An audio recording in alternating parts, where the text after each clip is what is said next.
자, 우리 중간기 첫 번째 시간 가지도록 하겠는데요. 중간기라 함은 구약 시대에서 말라기부터 시작해서 세례 요한이 등장하는 예수님 시대까지의 그 기간입니다.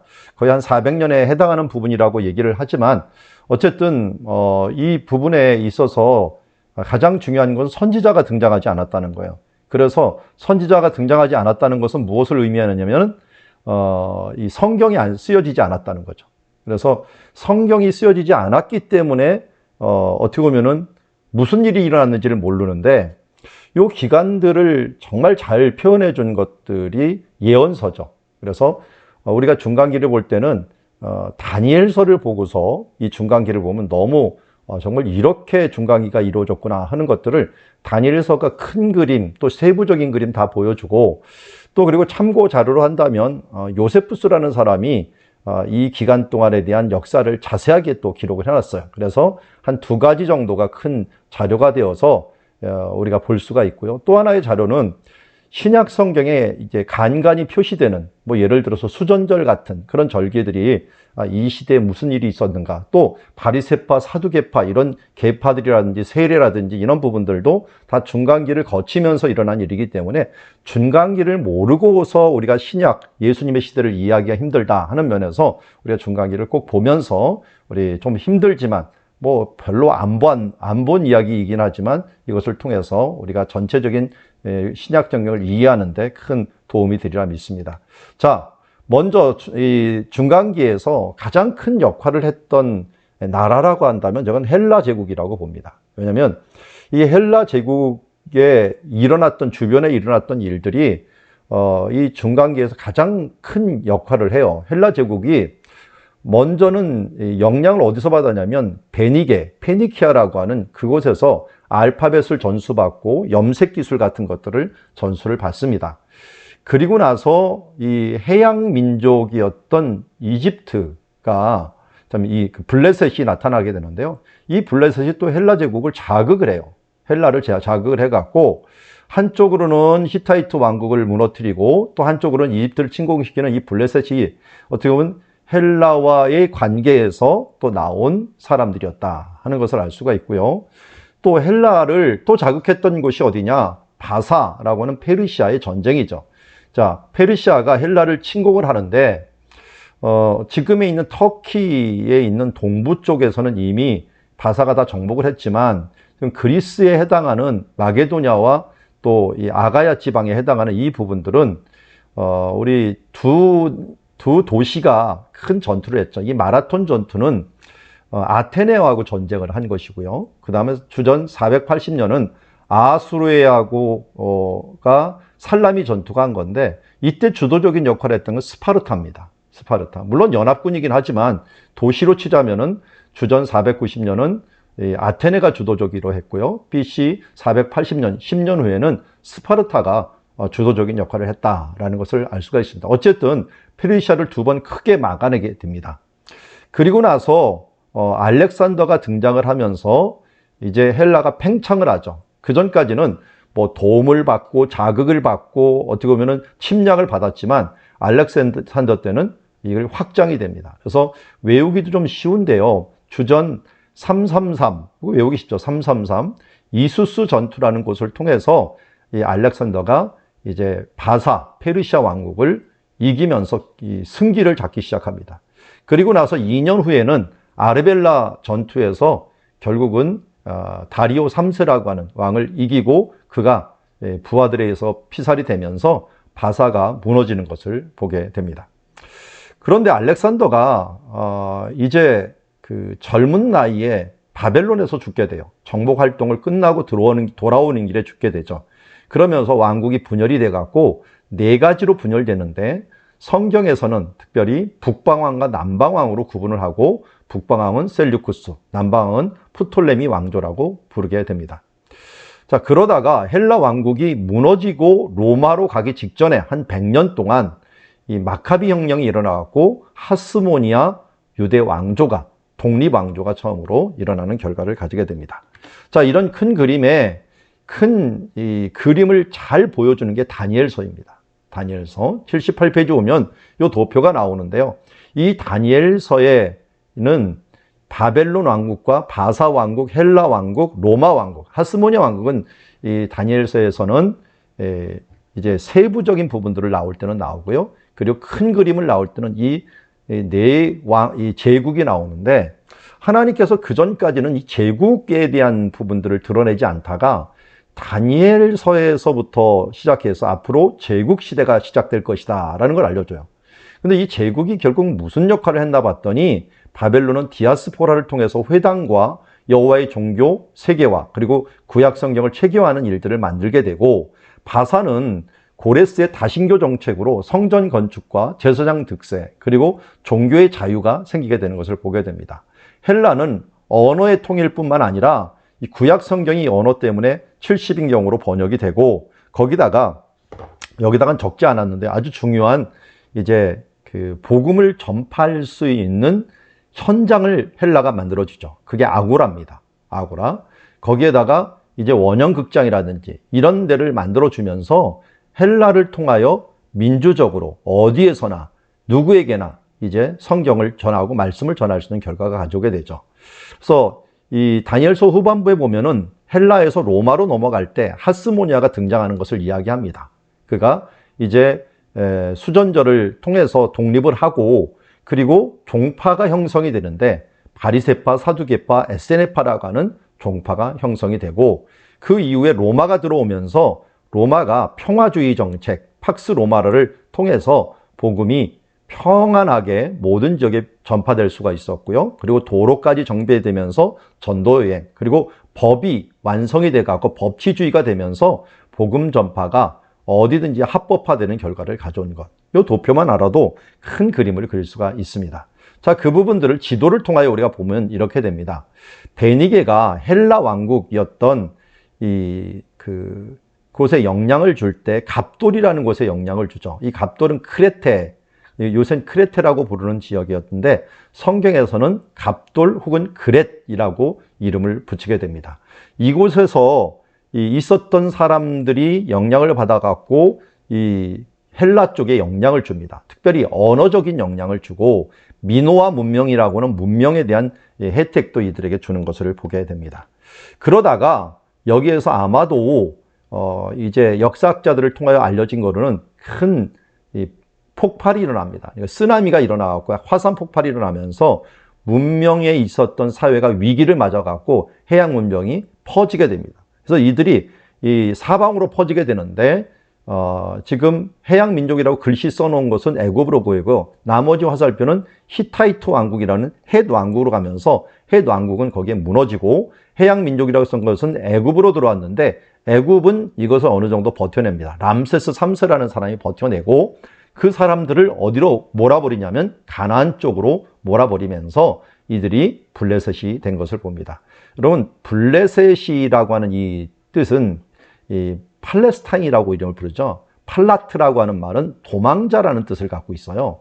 그러니까 어떻게 보면은 갑돌이나 그렛에서 이 화산 폭발이 일어나면서 도망한 사람들이라는 뜻을 갖기도 하는 것을 보게 됩니다. 그래서 도망한 사람들이 정착을 할 수 없이 자기네 지역에서 살 수 없으니까 정착을 하면서 이들이 여기서 발전을 하게 되고요. 또한 베니게는 저 멀리 카르타고 지역까지 진출을 하게 되면서 해양 문명의 발전을 주도하는 그런 주요 세력으로 나중에는 발전하는 것을 보게 됩니다. 자, 크게 우리 제국주의에는 우리가 원래는 바벨론 제국부터 중간기에서 나오지만 아수르가 처음으로 제국의 발판을 놓았죠. 그러다가 이어서 바벨론이 이제 제국을 이루고 나가서 메데와 바사가, 특별히 메데와 바사는 같은 민족이지만 바사가, 페르시아라는 그런 바사가 큰 힘을 가지고 주변 제국을 만들고, 나아가서 이제 이스라엘에 영향을 주었죠. 아수르는 북이스라엘을 멸망시켰고, 그리고 아람을 이어서 북이스라엘을 멸망시켜서 나중에 이 아수르는 바벨론에게 밀리면서 결국은 이 바벨론이 유다를 멸망시키는 결과를 가지게 됩니다. 그래서 애굽에서 이 아수르가 무너지는 것을 원하지 않았어요. 왜냐하면 아수르가 무너지면 바벨론이 애굽으로 쳐들어오는 것을 알았기 때문에요. 그것을 막고자 올라갔을 때 그 왕이 누구냐? 애굽 왕 바로 느고였죠. 바로 누구였는데, 이것을 막다가 죽은 왕이 요시야 왕이죠. 요시야 왕이 종교개혁을 잘 끝내고 나서 이 전쟁에 휩싸이면서, 국제적인 전쟁, 특별히 갈그니스 전투라 해서 이것에 휩싸이면서 죽음을 맞이하게 됩니다. 자, 결국은 아수르에게 이 북이스라엘은 끌려가 갖고 이 할라, 하볼, 메대 이곳에 흩어져 살다가 이들은 돌아오지 못합니다. 거기서 다 타협하면서 물들어 갖고 신앙이 다 아수르가 원하는 대로 민족이 융합이 되면서 없어지게 되고, 또한 이때 바벨론이 또 이제 등장을 하는데, 바벨론이 유다를 1, 2, 3차로 포로로 잡아갔고, 그 잡아가서 70년밖에 안 됐는데 바사에 의해서 무너지게 됩니다. 바사가 사실은 메대 왕의 그 손자가 고레스인데 이 고레스가 조그만 그야말로 바사라고 하는 조그만 지역의 어떤 군주에게 자기 딸을 결혼시켜 보냈는데, 거기에 태어난 손자가 이 할아버지를 대적해 갖고 전쟁을 한 겁니다. 사실은 할아버지가 고레스가 워낙 뛰어나니까 고레스를 죽이려고 했어요.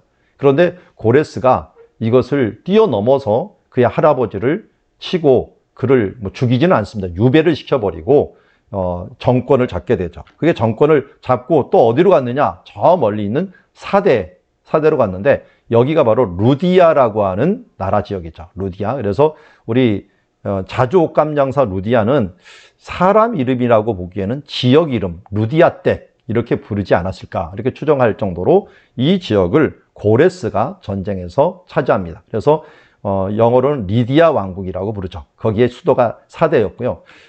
이 연도로 치자면은 주전 550년, 그리고 이어서 여기 사대 지역은 546년에 무너뜨리면서 이 바사가 주변 지역들을 다 무너뜨립니다. 무너뜨리고, 그리고 이어서 이제 바벨론까지 이제 무너지게 되는데, 원래 바벨론이 하고 메데아 바사는 연합군을 형성을 했어요. 그러니까 고레스의 증조 할아버지부터 시작을 해갖고 아수르를 무너뜨릴 때 메데와 바벨론이 합작을 한 겁니다. 그러다가 이제 바벨론은 약해지고 바사 왕국이 이것을 차지하게 됩니다. 그게 이제 주전 539년입니다. 자, 여기서 보면 포로로 잡혀간 시간들 한번 보세요. 자, 이 다니엘이 주전 605년, 에스겔이 597년, 시드기야가 586년이에요. 그런데 여기서 70년 만에 돌아올 것이라 그랬는데 539년이 되면은 605년 사이에 만약 535년이 되면은 70년이 다 되는 시기가 됩니다. 그래서 그때 다니엘이 자기가 70년이 된 걸 깨닫고 주여 주여 외치면서 돌아가게 해달라고 기도를 하게 된 거죠. 그래서 결국은 3차에 걸쳐 갖고 돌아가게 되죠. 그래서 536년에 수룹바벨이 총독의 고난으로 가게 되고요. 그리고 458년, 444년 이렇게 3차에 걸쳐 갖고 돌아가는 것을 보게 됩니다. 자, 그러다가 바사 왕국은 다리오 1세 때 큰 부흥을 이루게 되고, 이 다리오 1세가 일으킨 것이 바로 헬라 지역에 간 마라톤 전투를 일으키게 됩니다. 이 마라톤 전투를 일으키는 이때 이스라엘, 유다에게는 굉장히 중요했던 것이 큰 전쟁을 준비하다 보니까 평화 정책을 많이 쓰게 됩니다. 그래갖고 유다가 이때까지 다리오 1세가 통치하는 데까지 성전을 완성하지 못해요. 그러다가 다리오 1세 때 하나님께서 학개와 스가랴를 보내갖고 무조건 성전을 지어라 라고 해서 성전을 짓다가 그게 상소가 되니까, 그 상소가 다리오 1세가 그것을 보니까 합당하다 해서 그런 허가를 내주고 성전을 완성하는 것들도 다리오 1세 때 일어나는 것이다, 이렇게 볼 수가 있습니다. 자, 그리고 다리오 1세 이후에 아하수에로라고 하는 왕이 나타나는데, 그 부인이 누구냐? 에스더가 됩니다. 에스더가 되고, 이 에스더 이후에 모르드게가 여기서 큰 공을 세우죠. 그래서 모르드게가 이 아하수에로 그 왕 때 돕는 일들을 하게 되는데, 이 아하수에로의 왕 다음에 아닥사스다 왕입니다. 아닥사스다 왕 때, 그때가 느헤미야가 있었던 때죠. 느헤미야가. 그래서 느헤미야가 돌아오는 일들이 벌어지게 됩니다. 사실 보면은 그렇게 많은 사람이 등장하지는 않아요. 여기 위에 보면은 지금 메대와 바사가 있고요. 메대와 바사가 있고 바벨론이 있습니다. 그러니까 바벨론이 느부갓네살 이후에는 그냥 모든 것들이 금방 무너집니다. 뭐 크게 말할 수 있는 사람이 나보니두스라고 하는 사람, 뭐 중간에 조금 있는 사람들 빼놓고 느부갓네살, 나보니두스, 그리고 그의 아들 벨사살이 있는데 이때 무너진 거예요. 뭐 70년밖에 안 됐으니까요. 무너진 거고, 고레스하고 이어서 캄비세스, 다리오로 이어지게 되는 것을 보게 됩니다. 자, 여기에서도 우리가 알 수 있는 게 고레스 때에 메대의 다리오가 있었습니다. 메대의 다리오. 근데 메대의 다리오가 대체 누구냐? 그래서 조금 있다가 제가 링크를 하나 보내드릴 텐데, 링크한 것은 이 중간기를 전공하는 서울 장신대 교수님이 한 분 계세요. 그분이 글 쓴 거에 보면은 요 이야기를 아주 자세히 써놨습니다. 그 부분들을 한번 링크한 걸 읽어보시면 좋을 것 같고요. 어쨌든 간단히 말하면요, 고레스가 메대를 정복했는데 이 누구를 쫓아냈냐면 그의 할아버지를 쫓아낸 거예요. 할아버지 쫓아냈으면 누가 남아 있을까요? 그 할아버지의 아들이 있을 거 아니에요. 아들. 그 아들이, 그러니까 여기 그 고레스의 편에서 보면은 외삼촌이 되는 거죠. 외삼촌. 숙부가 되는데 이 외삼촌이 원래 왕이 될 사람이었는데 그를 죽이지도 않고 쫓아내지도 않고 뭐가 되냐면 그를 그냥 그 자리에 놔둬요. 메대의 왕으로 놔둬요. 허수아비 왕이긴 하죠. 그리고 심지어 바벨론을 정복한 뒤에 고레스가 이 메대의 그 외삼촌의 딸과 결혼을 해요. 그러니까 외삼촌이 되는 동시에 자기 장인이 돼버리는 거예요. 그리고 고레스가 전쟁을 해야 되니까, 앞장서 전쟁을 해야 되니까 메대의 다리오에게 전체 제국의 행정적인 것을 맡겨버립니다. 맡겨버리는 그때에 결국은 이 다니엘이 채용이 돼갖고, 행정적인 것에 채용이 돼갖고 메대의 다리오를 만나게 됐고, 고레스가 실질적인 지도자였지만 메대의 다리오의 행정적인 부분들을 맡겼다 하는 부분들은 또 의미가 있는 것 같습니다.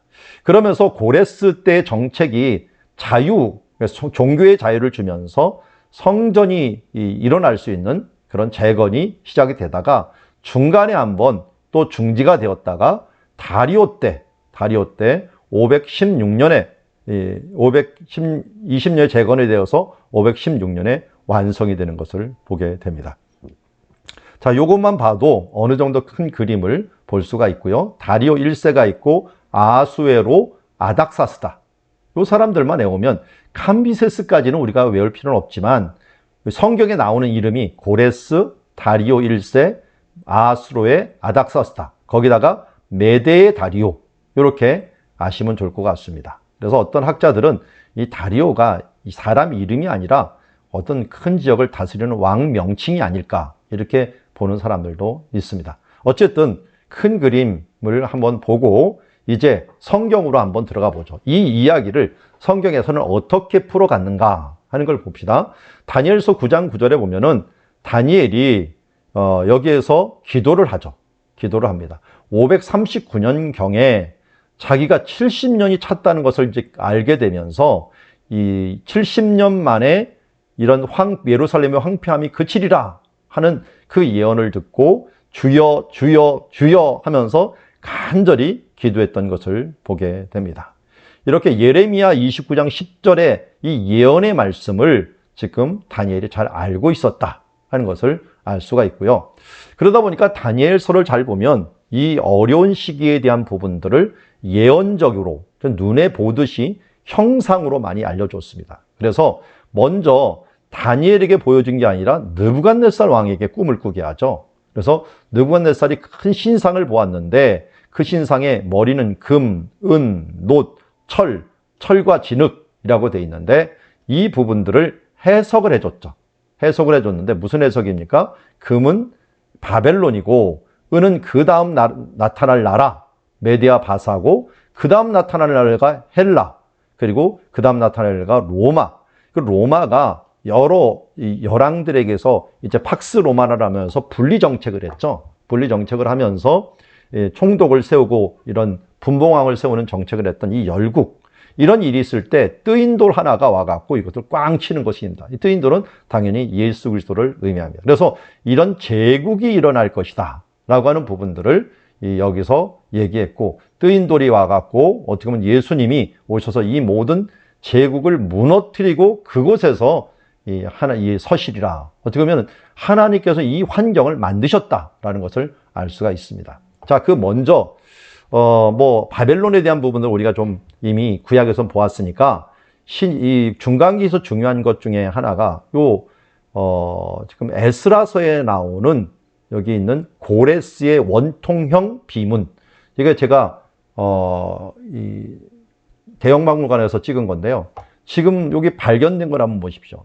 발견된 이 원형의 비문이 있어요. 근데 이 비문이 무슨 글이냐? 에스라서 1장에 나오는 유다 예루살렘으로 올라가서 이스라엘 하나님 여호와의 성전을 건축하라 라고 하는 말을 기록하고 있는데, 잘 이 원통 비문이 발견돼 갖고 보니까 이 이야기는 이스라엘 유다에게만 이야기한 게 아니라 온 백성들에게 다 얘기한 거예요.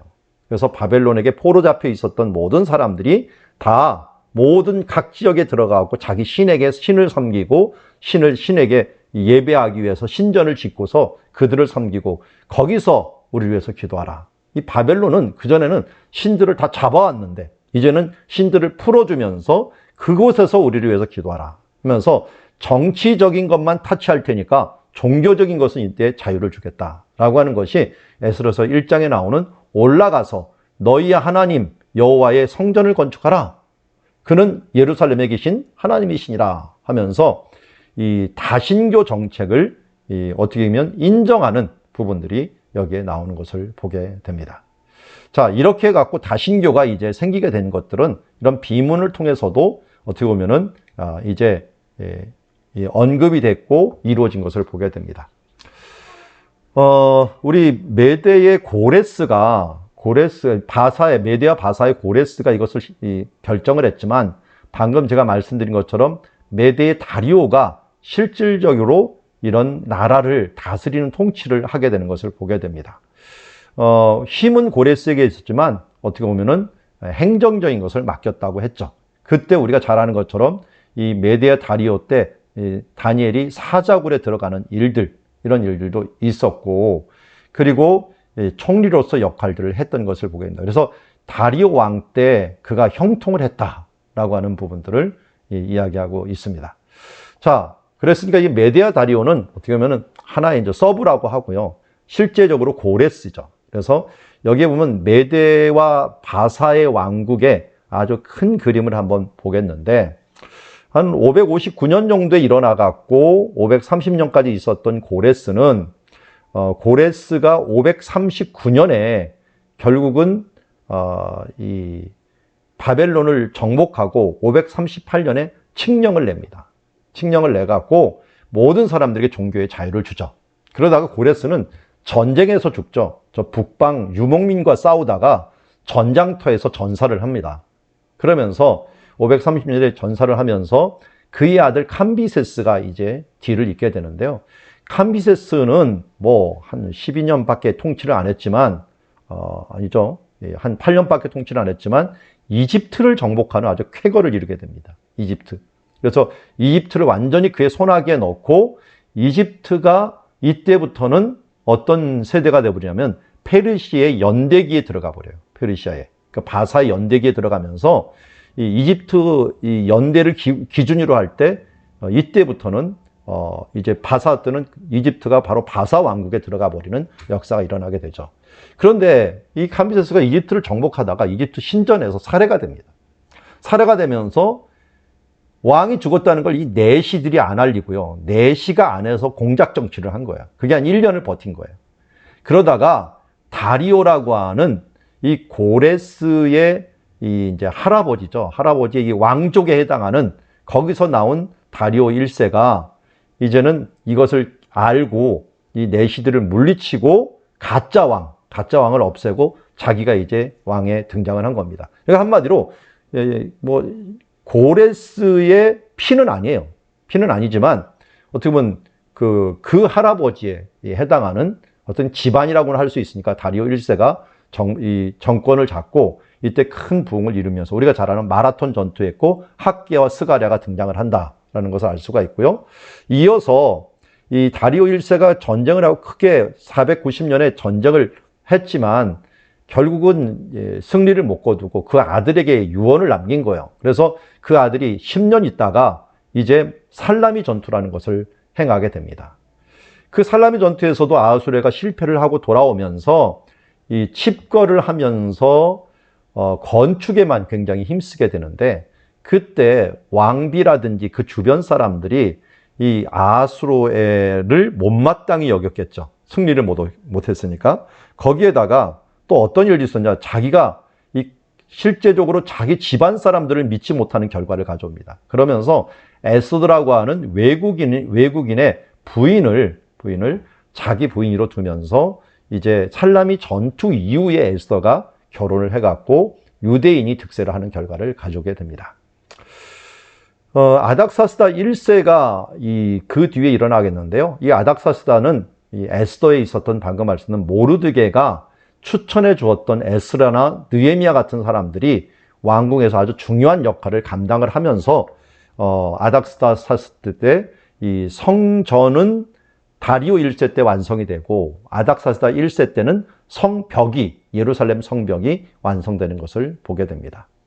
그리고 이제 다리오 2세 때 말라기서가 쓰여진 다음에 한 400년도까지 말라기서를 쓴 다음에 예수님이 오시기까지는 거의 이제 선지자가 없는 시기가 다가오는데 이 시기에는 이제 333년 다리오 3세가 알렉산더에게 무너지면서 이제 이 다리오의 그 시대, 다리오가 아니라 이 메데와 바사의 시대가 끝이 났다 하는 것을 알 수가 있습니다.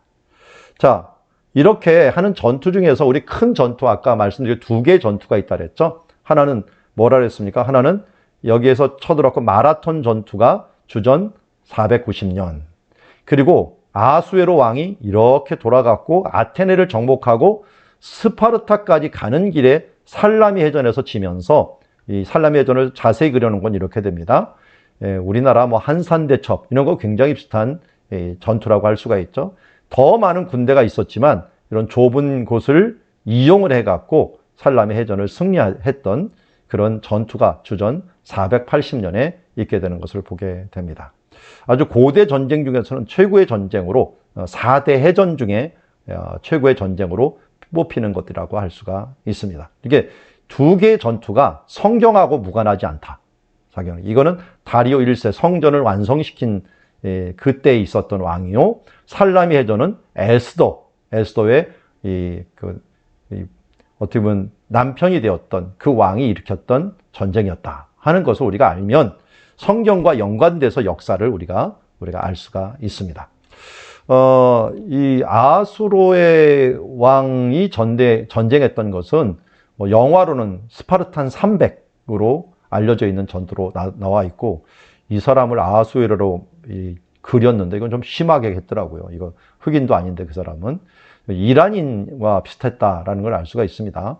그리고 인도로부터 구스까지 127지방을 다스리는 왕이었는데 그 왕이 결국은 큰 데미지를 입었던 것을 알 수가 있습니다.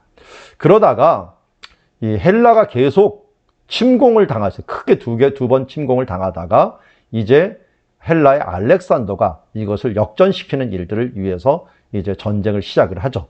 전쟁을 시작할 때는 이유가 있어요. 다 보면은 우리가 임진왜란 같은 데 일어날 때 언제 일어납니까? 임진왜란이 일어날 때 도요토미 히데요시가 일본을 갖다가 통일을 하고 그 다음에 그들에 있는 이 군사력을 어찌할 수 없으니까 이걸 밖으로 이렇게 뿜어내는 것을 보게 되는데 여기도 마찬가지예요. 여기도 헬라에서 이 마게도냐하고 헬라 지역들을 통일이 했습니다. 통일이 했는데 수많은 군대들이 있는데 이 내부에 있는 지금 에너지를 갖다가 밖으로 쏟아낼 수 있는 명분이 있어야 되는데 그게 뭐냐면 페르시아에게 보복을 하자라고 하는 명분으로 이것을 쏟아낸 것을 보게 됩니다. 그래서 여기 있는 화살표 있는데요.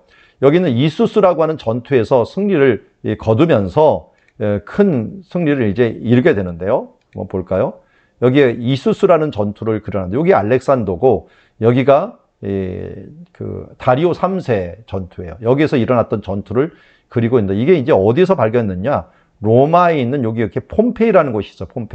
폼페이 화산이 폭발이 되면서 이 폭발 때문에 덮여 있는 그곳 밑에를 파보니까 이 이수스 전투를 그려놓은 것들이 발견이 된 거예요. 2000년 전 것이죠. 그러니까 2000년 것. 이것이 발견이 되면서 이 로마와 헬라에서는 이수스 전투하면은 서방이 주도권을 갖기 시작한 아주 중요한 전투였기 때문에 로마인들이 그려놓을 정도로 아주 중요한 전투였다 하는 것을 알 수가 있습니다. 그런데 여기서 승리를 거두고요. 바로 그들의 수도였던 페르세폴리스로 온 게 아니에요. 온 게 아니라 여기서 이기고 어떻게 이겼냐면 왕을 잡지는 못했어요. 도망갔는데 문제는 왕이 올 때 왕비하고 왕의 어머니하고 가족들을 다 데리고 온 거예요. 이 가족들은 포로가 돼버렸어. 전쟁터 왜 구경시켜준다고 이 가족들을 데리고 온 김에 이것 때문에 결국 무너지는 것들을 보게 됩니다. 그래서 이들이 잡혀있는 바람에 쫓아갈 필요 없다. 그래갖고 먼저 이쪽으로 가버리면 무슨 일이 일어나 버리냐면 자, 이쪽으로 움직여버리면 이 뒤에 있는 애굽이 뒤에서 칠 수가 있다는 거예요. 그래서 애굽 방향에 있는 페르시아 사람들을 치기 위해서 먼저 이쪽을 점령을 하고 가게 되는 것을 보게 됩니다. 그래서 이 밑에 있는 지역들을 치고 그리고 나서 위로 올라가 갖고 여기서 페르시아 쪽으로 가는 그 길을 택했어요. 그러다 보니까 이 중간에 있었던 베니게와 유다 이 지역이 먼저 이 알렉산더의 영향을 받게 되는 거죠. 그런데 유대가 이때 페르시아를 도우면서 헬라를 깔보았다가 이때는 큰 위협에 처했는데 아예 이 제사장들이 이래서는 안 되겠다 해갖고 알렉산더를 아주 이 최고의 그 대접을 하면서 그를 맡게 됩니다. 그래서 알렉산더가 들어올 때 이 하얀 옷을 제사장들이 모든 흰 옷을 입고 그를 환영하는 예루살렘에서 환영하는 그것들 때문에 알렉산더의 화를 누그러뜨리고 또 세금 혜택을 받고 하는 일들도 벌어지게 되는데요. 이것은 다른 역사책에 나온 게 아니고요. 요세푸스 책에 나옵니다. 요세푸스 이야기에 바로 여기에 나오면서 알렉산더가 차라리 꿈속에서 자기가 여기서 전쟁하기 전에 델피라는 곳에서 우리는 뭐 신점이라 그래서 신탁이라고 하죠. 신에게 꿈에서 계시를 받았는데 내가 이쪽으로 가는 전투 중에 흰 옷 입은 사람들이 나를 맞이하는 그 꿈을 꿨다 그러는데 그 꿈꾼 장면이 예루살렘에서 이루어지면서 내가 꿈꾼 것이 바로 이 사람들이었구나 하는 것을 깨달으면서 이들에게 혜택을 주는 이런 일들이 발생했다라고 하는 이야기가 전해져 옵니다. 이건 요세푸스가 기록한 거니까요. 다른 기록에는 없고요. 어쨌든 이렇게 오면서 유대를 거쳐갔고 이제는 여기서 끝납니다. 끝나는데 그가 끝난 게 아니다 해가 계속 정복 전쟁을 하죠. 한참 동안 하다가 여기서까지 잘했는데 돌아오는 길에 사람들을 많이 잃어버려요. 이쪽으로 사막을 통과하고 또 이쪽에 있는 배를 타고 오는 길에 사람들을 많이 하였고 이 바벨론에 돌아왔을 때는 알렉산더조차도 지쳐버리죠. 그래서 여기서 결국 병이 들어갔고 죽게 되는 결과를 가져오면서 나라가 이 5명의 이 군대 장관이 경쟁을 하게 됩니다. 그런데 안티고누스가 제일 강했던 것 같아요. 그런데 이 사람이 하나의 헬라 제국을 만들자고 주장을 하다가 이 셀류쿠스나 포톨레미 모든 사람에게 공격을 받아요. 그리고 죽어버립니다. 죽어버리면서 결국은 카산다, 리시마쿠스, 포톨레미, 셀류쿠스라고 하는 4개의 왕국이 이루어지는 것을 보게 됩니다. 자, 알렉산더가 애굽으로 내려갈 때요. 애굽으로 내려갈 때 제일 걸리적거렸던 적이 뭐냐면 페르시아의 해군이었어요. 그 해군이 있었던 곳이 두로입니다. 두로인데 지금 여기 동그란 것이 옛날엔 섬이었죠. 섬이었는데 여기를 두고 가면은 자기가 내려가는 길에 역습을 받을 수가 있어요. 뒤에서 해군이 있었기 때문에. 이 페르시아의 해군을 처리해내야 되는데 처리할 수 있는 이 두로를 어떻게 정복할까? 지금은 자기네들이 해군을 많이 가져오지 않고 육군으로만 왔기 때문에 이것을 정복을 해야 되는데 시간이 한 3달까지 걸린 거예요. 이걸 승리하려고 어떻게 되냐? 알렉산더가 그럼 여기를 메꿔라. 그래서 한 700m 정도가 되는 이 지역을 그야말로 이 육지에 있는 흙을 가지고 메꿔갖고 육지를 만들어 갖고 승리를 거둬버리는 이런 전투를 했던 것이 알렉산더의 전투입니다. 그러니까 중간기 전까지는 이 두로는 섬이었어요. 그래서 이사야서나 이런 데 말할 때 이 두로를 말할 때 섬처럼 이야기를 해요. 내가 안전한 곳 하면서 섬으로서 이렇게 이야기하는 것을 보게 됩니다. 자, 이런 지역을 승리를 거두고 이제 아까 말씀드린 것처럼 나중에 이제 예루살렘까지 이르게 된 것을 보게 됩니다. 자, 이렇게 알렉산더가 331년에 이제 모든 것을 무너뜨리고 얻게 되면서 이스라엘이 헬라화가 이제 시작이 되는 거죠. 시작이 됩니다. 헬라 사람들은 알렉산더가 누구의 제자라 그랬습니까? 아리스토텔레스의 제자예요. 그러다 보니까 아리스토텔레스의 철학의 영향을 받아서 어디든지 가고 헬라화를 만드는 게 알렉산더의 목적이었기 때문에 가면은 무조건 아고라를 만들고 거기서 사람들이 토의를 하고 신전들을 만들고 또 원형극장을 만들면서 이 연극을 하면서 그러니까 어떻습니까? 이 문화가 업그레이드 하는 것 같죠. 요새 같으면 민주화가 된 거예요. 왕정 정치가 있었는데 민주화가 되면 그러니까 사람들이 너무 좋아하는 문화로 바뀐 거죠. 거기다가 스포츠라고 하는 이 운동이 있어갖고 뭐 달리기부터 시작해서 레슬링, 권투 이런 것들이 발전을 하면서 정말 이 휴머니즘이 찾아온 그런 시대처럼 보여줄 수가 있었습니다. 그러니까 알렉산더가 그런 문화들을 퍼뜨리고 거기다가 이 알렉산더는 이 고레스가 했던 다신교 문화를 그대로 받아들여갖고 종교의 자유를 준 겁니다. 그러니까 사람들이 열광을 하면서 언어가 통일되는 일들이 헬라어로 언어가 제국이 통일되는 일들이 벌어지게 되죠. 그러면서 이 정책을 그대로 이제 받았던 사람이 네 나라로 이루어졌던 프톨레미, 셀류쿠스 이런 왕조들이 다 이제 가지게 됩니다. 근데 문제는 뭐냐면 이 이스라엘은 과연 그러면 헬라 왕국이 두 개가 갈라지면서 어떻게 됐는가 봤더니 이스라엘은 맨 처음에는 남쪽에 있는 프톨레미 애굽 지역이 이스라엘을 지배를 하게 됩니다. 그러다가 한 204년 정도 되는 때엔 셀류쿠스라는 북방왕이 이스라엘을 지배하는 결과를 가져오게 되고 그리고 165년, 167년 이렇게 얘기하는 사람도 있는데 그때 이제 마카비가 혁명을 일으켜 갖고 이제 그야말로 독립된 나라를 한 100년 동안 유지하게 되는 것을 보게 됩니다. 이처럼 맨 처음에는 남쪽에 그다음 북쪽 헬라 왕국에 그러다가 독립왕국. 이게 무슨 사이클입니까? 잘 보면은 이스라엘 사이클이야. 이스라엘 역사가 어떻게 됐어요? 맨 처음에는 애굽 지역에서 영향을 미쳤고 그 다음에 북쪽에서도 영향을 미쳤죠. 물론 중간에 독립 시절이 있었지만요. 그래서 북쪽과 남쪽 사이 큰 헬라 제국 가운데 있으면서 힘든 시절을 지냈던 것을 보게 됩니다.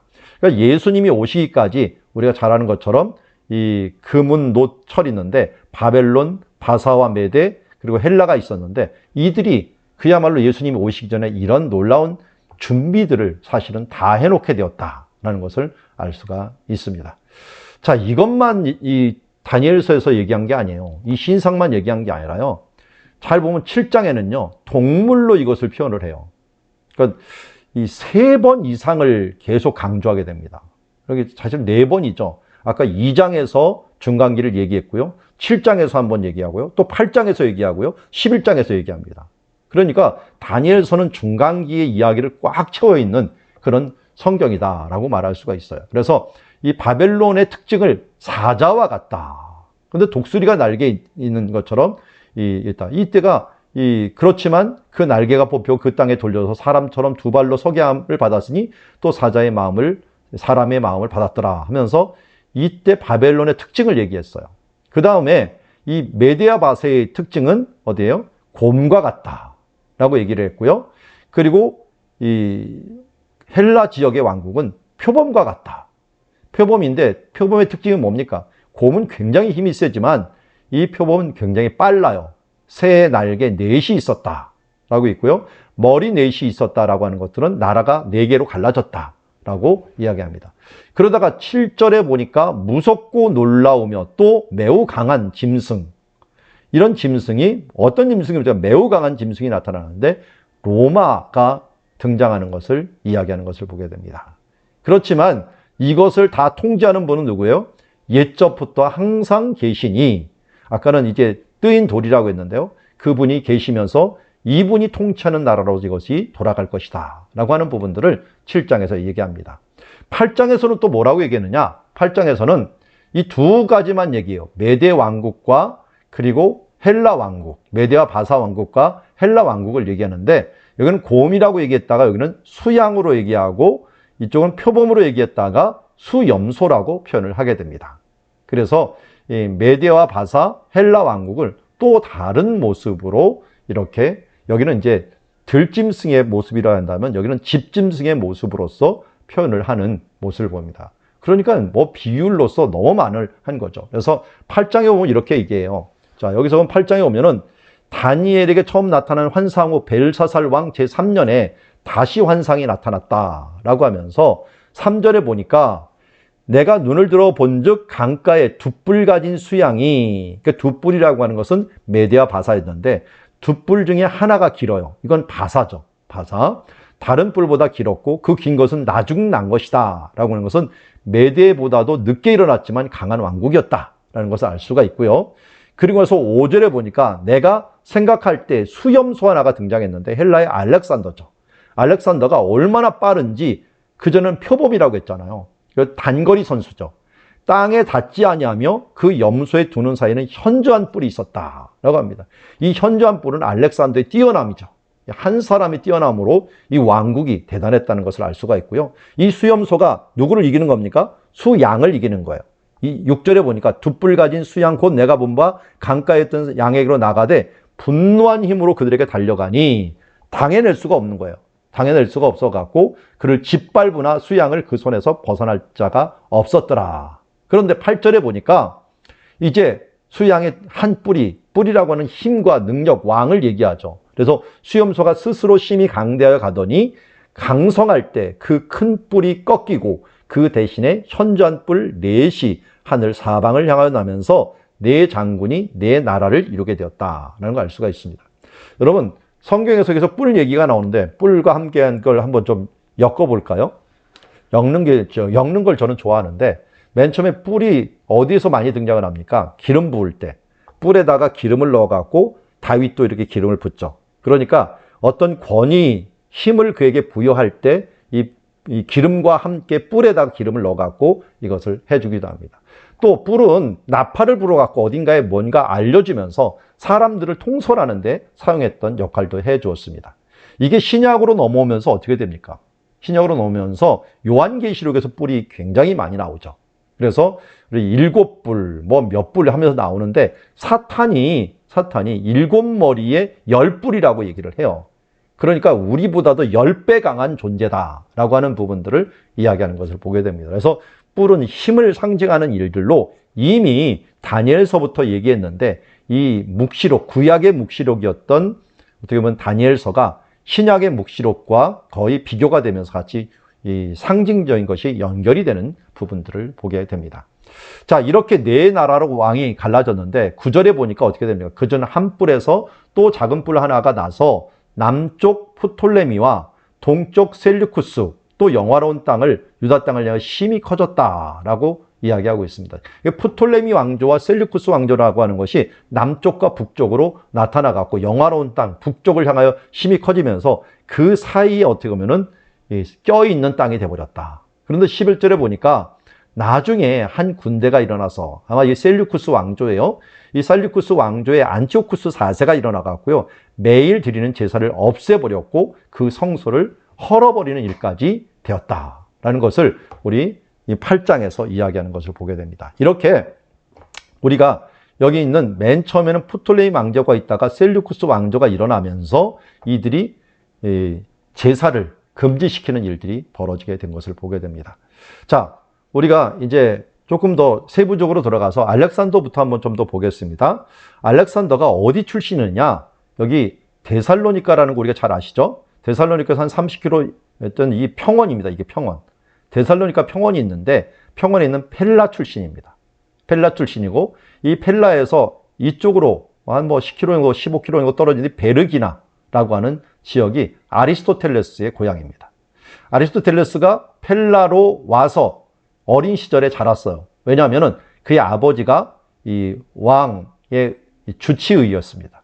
그러면서 여기에서 빌립이라고 하는 왕을 도와서 했고요. 빌립이 낳은 아들이 알렉산더인데 그때 그래서 그의 아버지에 의해서 그도 펠라에 와서 이 빌립과 함께 지나다가 그 빌립이 나중에 자신을 초청을 한 거죠. 초청을 해갖고 알렉산더를 교육하는 그런 일이 나왔고, 그래서 알렉산더는 군인으로서도 유명했지만 이 아리스토텔레스의 철학을 이어받은 사람으로서도 유명했다 하는 것을 알 수가 있습니다.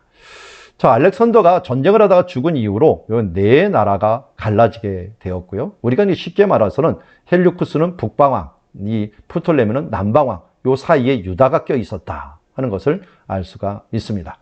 자, 알렉산더의 이수스 전투 아까 말씀을 드렸고요. 자, 이렇게 나라가 분열된 다음에 이제 헬라 왕국이 분열이 된 다음에 이제 그 다음 일어난 이제 그 하스모니아 왕가까지 이어지는 그런 부분들, 또 그 헬라 왕국에서 이루어졌던 자세한 부분들은 우리 다음 시간에 잠시 쉬었다가 보도록 하겠습니다.